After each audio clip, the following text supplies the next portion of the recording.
Dr. Sam. I'll I want to know some of the journey and the background on yourself, man, simply because you do a lot. There's, you can't just say you spin one plate, you spin about a billion plates. So how did you get started on this thing, man? Like how did you end up where you are now? Yeah, I was pretty interested in the whole health and fitness stuff when I was in high school. My mom was fantastic and got me this book on training, which ended up later in time I learned was a very good book to have given me. It was from a guy named Mark Verstegen, who is one of the starters of a company called Exos, which is a huge sports performance facility company in North America. And so I got a very early quality introduction to all of this stuff. And through high school, I got a lot of interest in it and started getting involved with going to the gym in my local town. I lived in a small town at the time, and I would go to the gym and just shadow personal trainers while I was still in high school. Always thought it was a really cool thing. And then I ended up working in the oil field just because that's what you do in my local area. So I worked as a pipe fitter out on an oil plant.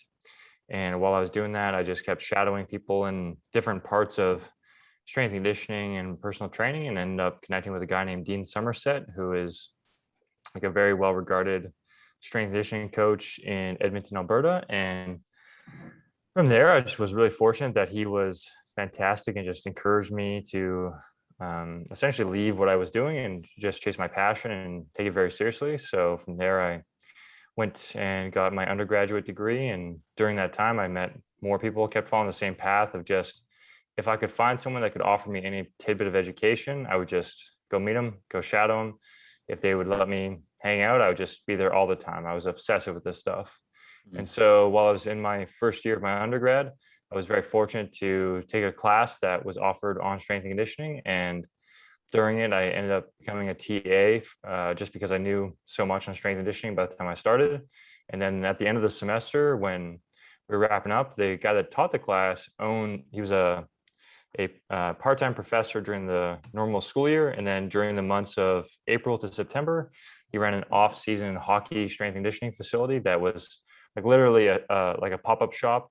It was inside of a curling rink. And so when curling would stop for the year in around like April, they'd get rid of all the ice. And normally the facility would just sit there for months doing nothing.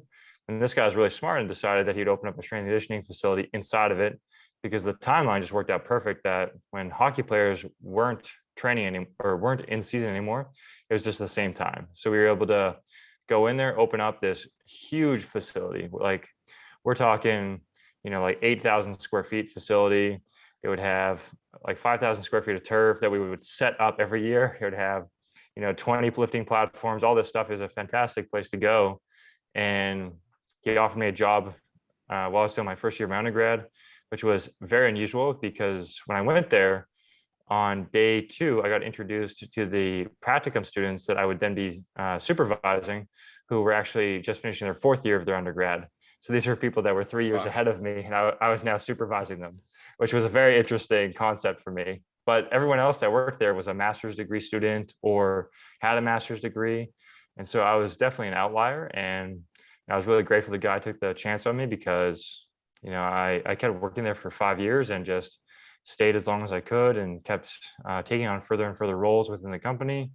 I started working during the rest of the year with hockey players, going to hockey schools, etc., and just got really deep into it. And then along the way, I was trying to figure out what exactly I was going to do with the rest of my life once I finished undergrad. And I was in between either committing full in on strength and conditioning or pursuing physiotherapy. And I came to this point where I would be working with athletes and they'd either sustain an injury while they were out on the ice, or something would happen outside of life, et cetera, in the gym. And they'd have something that would pop up that I couldn't help them with. And we'd have to either, really modify training, we'd have to stop training, et cetera. And I just found it a very frustrating process.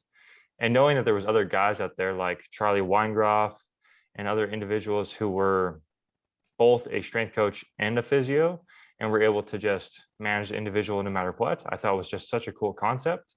And in wanting to be the best strength coach possible, I just thought that was the ideal way to go. So I ended up deciding to get my doctorate of physical therapy and travel to the US.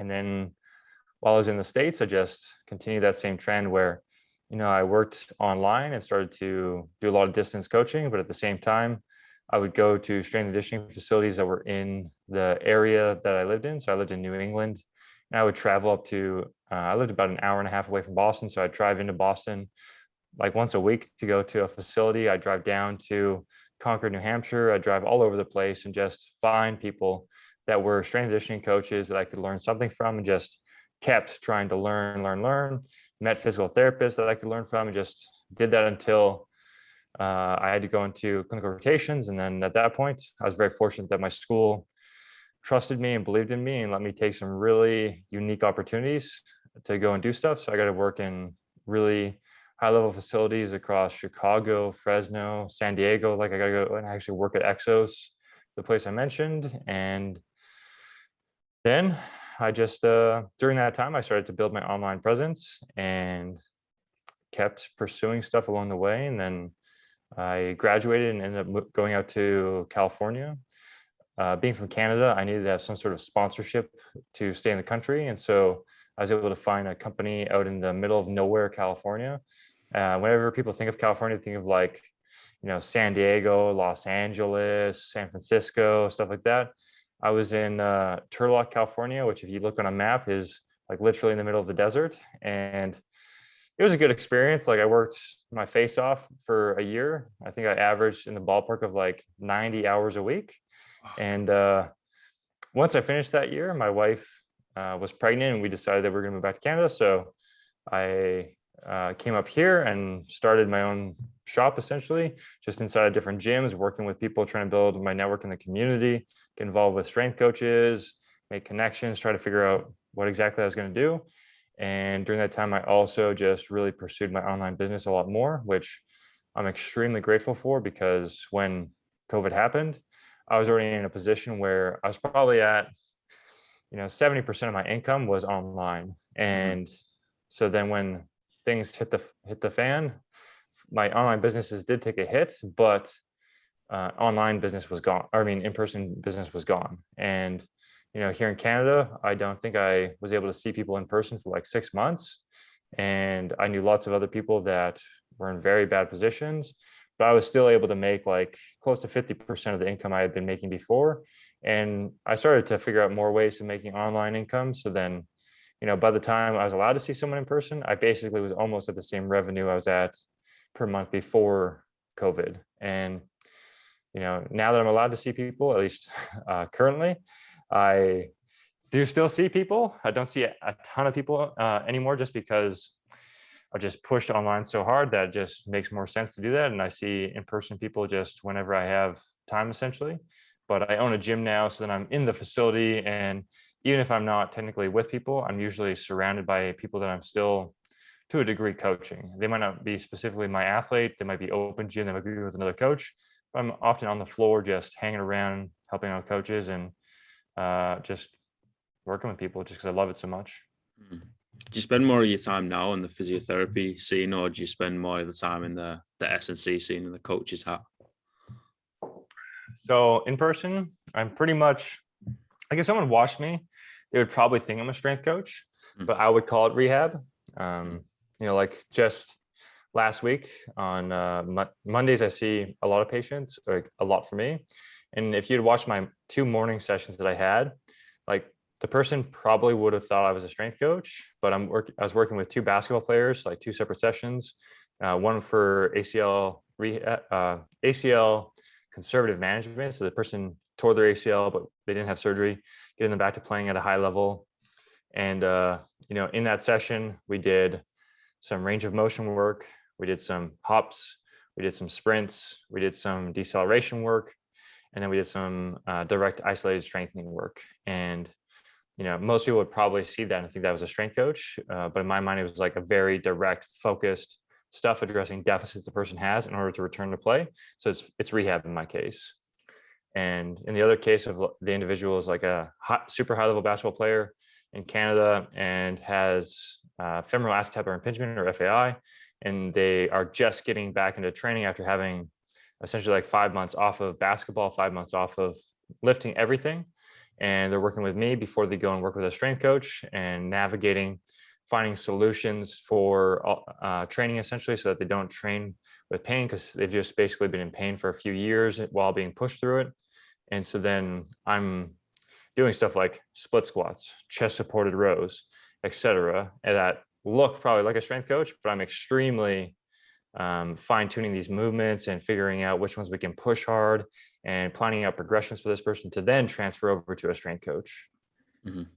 Yeah, that makes sense. Like, I think the way the industry is going is more people like yourself of coaching themselves up and educating themselves up in two different sort of spaces. You know what I mean? In the rehabilitation scene, and then also in the strength scene. So then you can pull on each one. So then you do have the knowledge of each one. Yeah, like if you throw all your chips in one basket, you know, it could be a good move for yourself, but if that doesn't come up red, you kind of fucked. You know what I mean?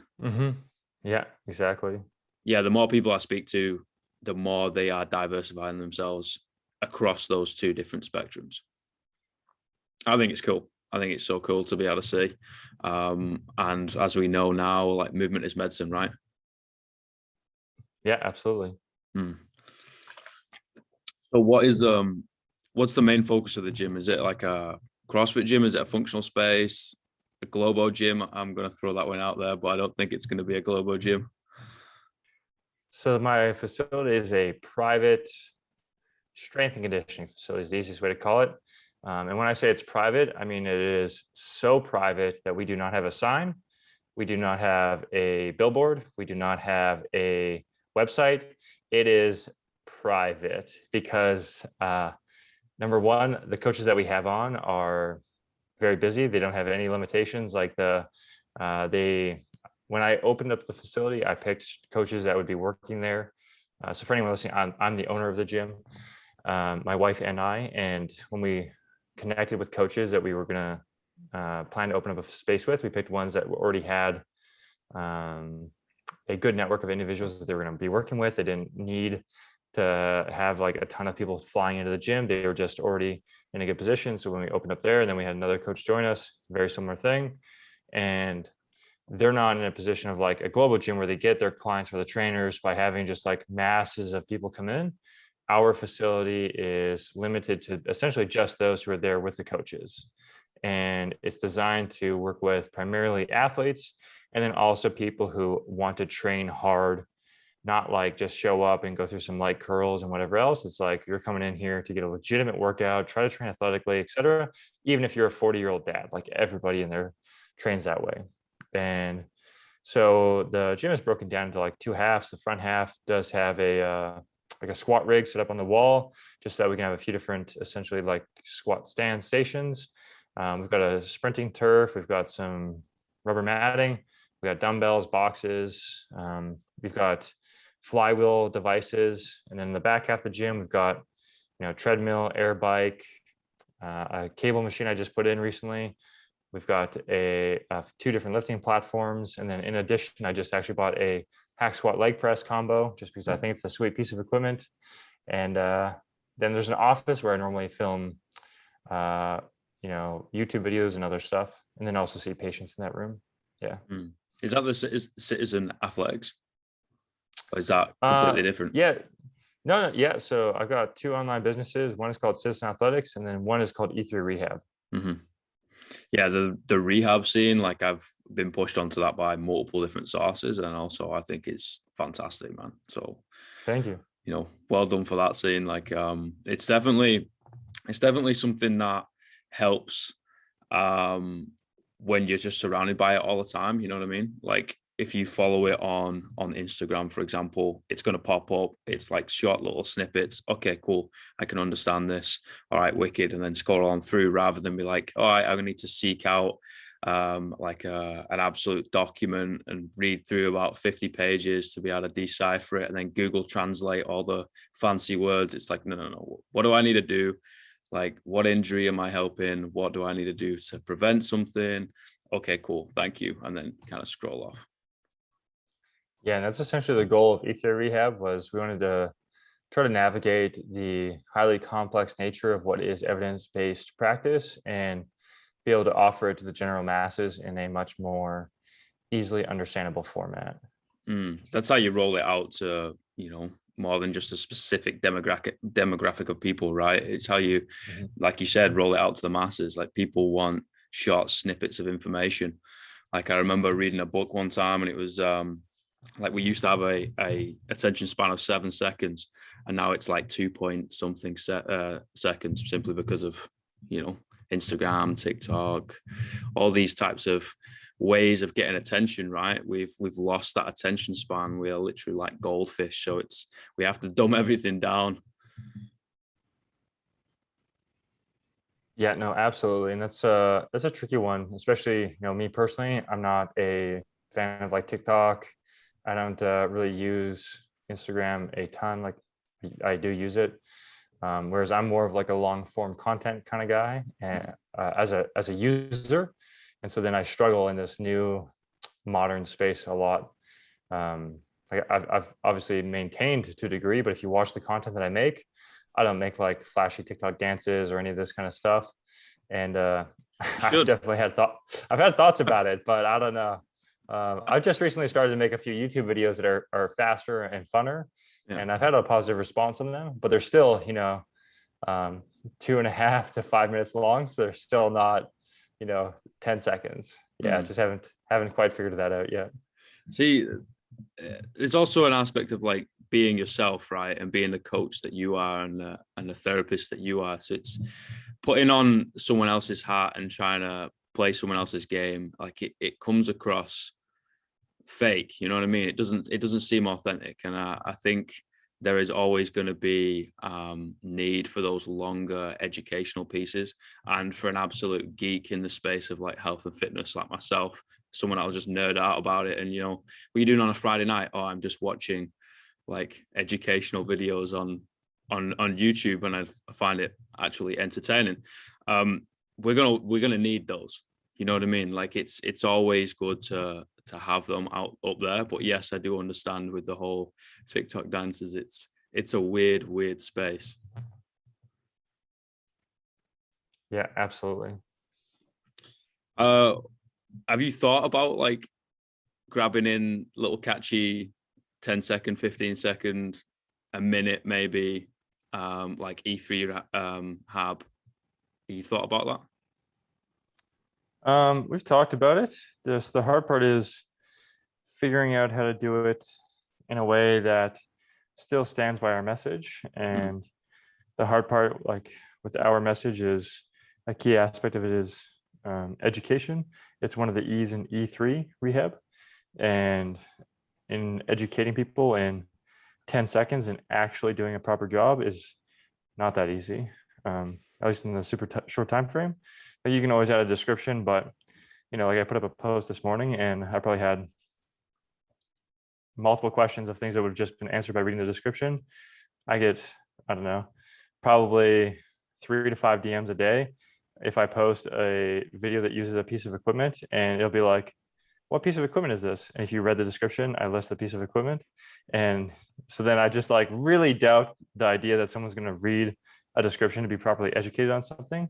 And so then I don't want to just like toss out stuff to make more noise that maybe will benefit me from a standpoint of having more followers and more blank, but it doesn't necessarily actually provide more benefit to society. And that's one of the things that I personally struggle with, and I know that other guys with E3 rehabs do, because it's really easy I can just like throw up some flashy thing that is like, this will fix your back pain, but it's probably, number one, a lie, and number two, not actually going to inherently help the person any more than with their current situation. And so then, yeah, I'd just rather not do that, because I think that just like morally, I don't agree with it. Yeah, everything in life's a gray area, right? And being able to just throw out a definitive answer to a blanket statement is never the correct way of going about it. Like you might get the right answer, but you're basically shooting from the hip and hoping that something's going to hit.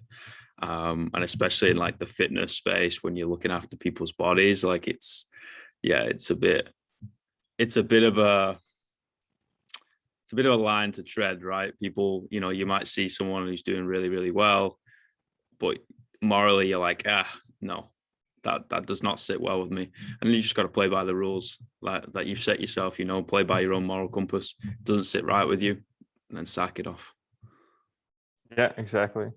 Yeah, man. Like it's I remember the old bodybuilding.com forums, you know what I mean? And then you would learn from it was basically bro science that you would pick up in a gym, but from people around the world, right?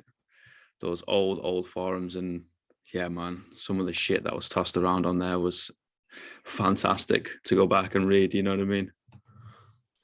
Yeah, exactly. And that's the hard part is, there's like, those are a good example where there was tons of awful advice all over the place and a lot of it. But at the same time, if you're able to cipher through that BS, you're also able to then find people like Eric Helms, who is, I'm sure like incredible genius.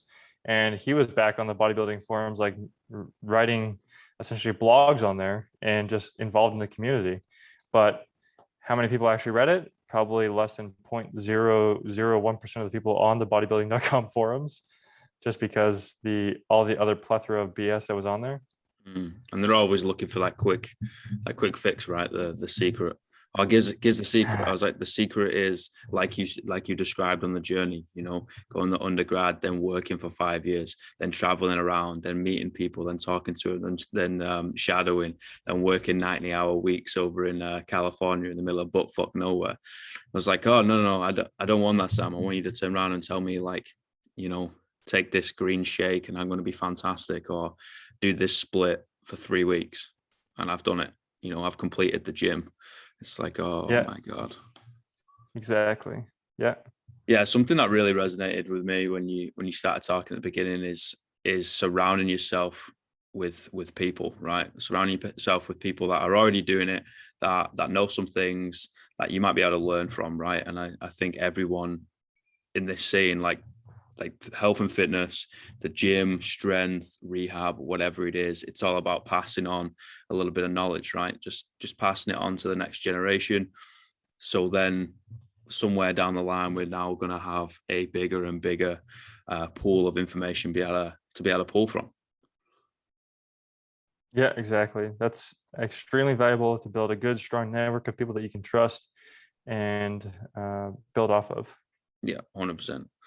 Something that is a personal question that I usually ask people that's been a million plates, simply because I find it fascinating how people manage their time, is how the fuck do you manage your time with everything that's going on? And now you've got a little one running around, and obviously a family, and then I don't know how many businesses going on, but it seems like you're building an empire.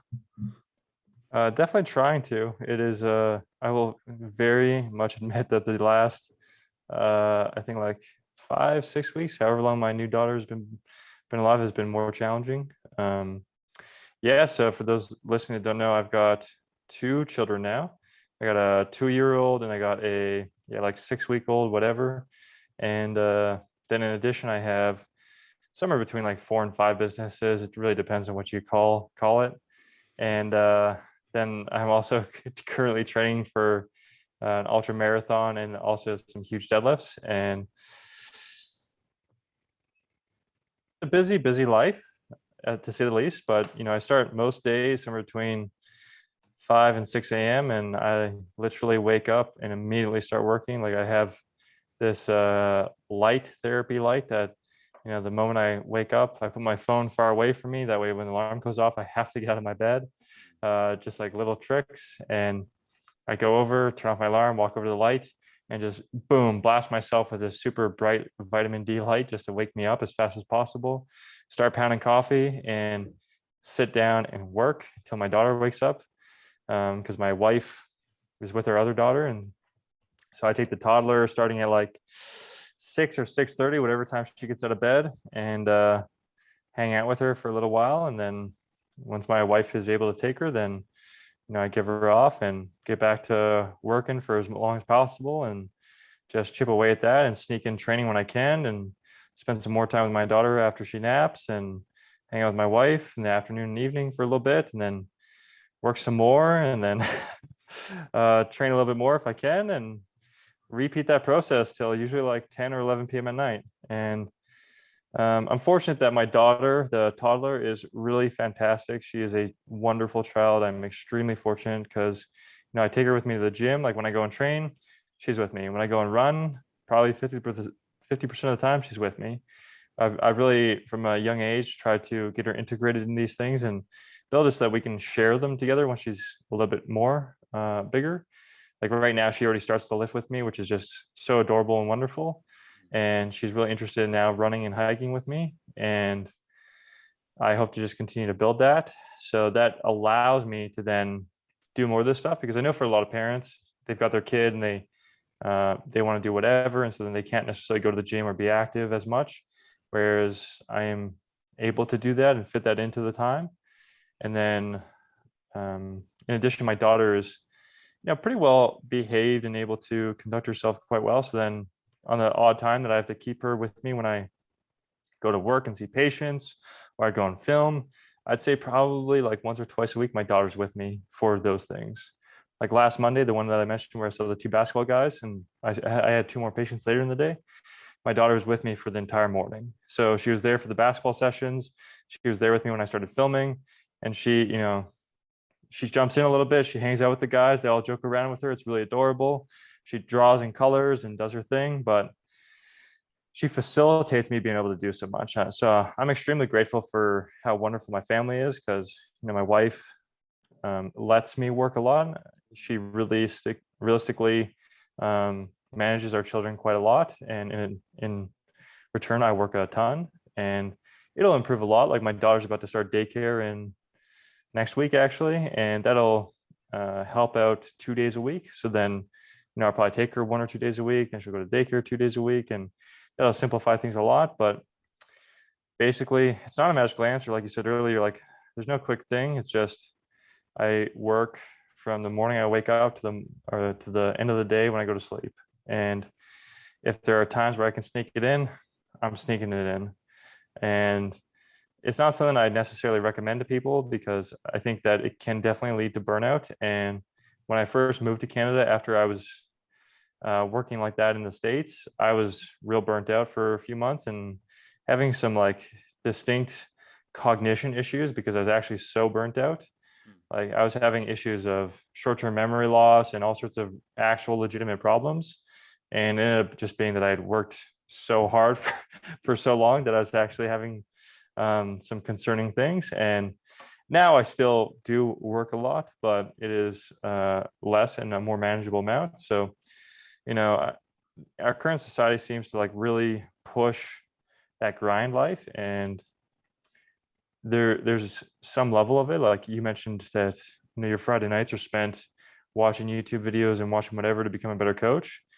I think that is a necessity if you truly want to be better. Like at the end of the day, if all you do is work and you don't ever learn, you're not going to improve. But at the same time, you do deserve to also have more than just work. You should also go and do activities that you enjoy. You should also go and see your friends, etc. And sometimes the lifestyle of just like ever working gets fantasized and believed to be this like secret to success. And there's definitely some truth to it, but there's also a lot of negatives that can come with it. So it's important to work, but also enjoy yourself. Yeah. Yeah, I agree. It's a really weird balancing act, right? Like being able to, sometimes you gotta sacrifice a short-term pleasure for a long-term gain. And that's a conversation I've had with a lot of people, right? Because I don't own 5 businesses and have 2 kids and a wife, you know what I mean? But I'll still do multiple different things in multiple different spaces, like within the fitness industry and then also out of the fitness industry. And that's what I like to do, you know what I mean? It keeps it fresh upstairs, and I live off passion, and I am passionate about everything I end up doing. So I enjoy it, right? But I've had a lot of conversations with a lot of different people recently, and I'm just like, listen, like if I've got to be able to do this in the short term, so then you don't have to be able to do it in the long term, then, to me, that's a valuable trade-off. For other people, they don't want to do that. But, I grew up around blue collar family, both my mom and my dad. My mom worked 2 jobs. I just grew up with her, and then whenever I used to go see my dad, like he'd always be working, like always taking overtime, and I'm like, I don't want to do that. Like I didn't see him a great deal. Like if I ever have kids, I would like to be able to see them. You know what I mean? And I don't want to have that blue collar lifestyle. And unfortunately, if that means you just gotta kick every day in the dick, and work your ass off for a little bit, then so be it. Sometimes you gotta work to be able to build cool shit. You know what I mean? Yeah, absolutely. I came from a very similar background, and it's just not the lifestyle that I wanted. Yeah, it's a strange trade-off, especially when, from an outsider's perspective looking in, even myself looking up to your schedule, I'm like, holy shit, that's a lot, man. Like I can empathize with why you're doing it and how that'll feel, but I'm like, fuck, that's a lot. And now you take someone who's a complete outsider looking in, they'll be like, no, you're absolutely insane. Like, what are you doing? That's that's a detriment to your health and your family. And it's like, maybe in the short term. Yeah, absolutely. Because, in my case, and I think you touched on it, there's a part of it that's a lot of my work in some ways is sometimes it's called like active income, where as I work, I make direct money. But then a lot of my income is also passive income, where I'm doing work currently that will pay off if I stop working. Like right now, if I just entirely stopped everything I did within reason, like still gotta, do a few minor things, but basically if I cut down to, I don't know, 5 hours a week, I could probably still make 40 to 50% of the income that I currently make, just because so many of these things have been set up as passive revenue sources. Programs that are available that have YouTube videos that feed over to them, that have Instagram, that have blogs that are well SEO managed, etc., that will drive continuous sales, program sales for fitness stuff, etc., YouTube revenue, things that I didn't have set up like 3 years ago. Whereas now I've spent the last 3 years really pushing these things, knowing that in my future, I will be able to work less because I will have set these things up so that, instead of working the 70 hours a week that I do now, I'll be able to work 20 to 30 hours a week and make essentially the same income. But I have to get it to the point where it reaches that in order to really have that. And, I'm okay with that short-term sacrifice for the long-term results.